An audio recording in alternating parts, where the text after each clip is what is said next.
Security প্রদান হিসাব রাখার পদ্ধতি। পেমেন্ট ভাউচারে ক্লিক করুন। ক্যাশ টাকা পেমেন্ট করলে ক্যাশ হিসাব, ব্যাংকের মাধ্যমে টাকা পেমেন্ট করলে ব্যাংক হিসাব লেজার নির্বাচন করুন।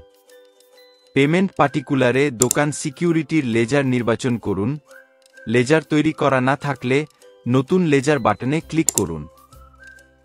লেজারের নাম লিখুন। লেজারের গ্রুপ নির্বাচন করুন।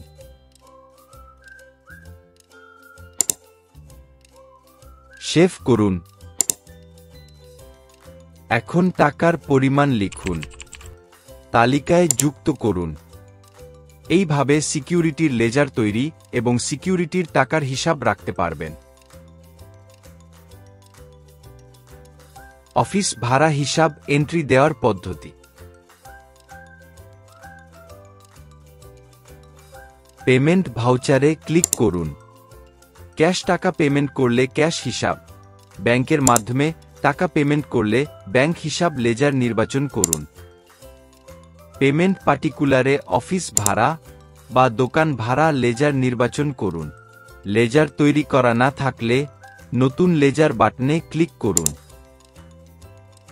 লেজারের নাম লিখুন। লেজারের গ্রুপ নির্বাচন করুন।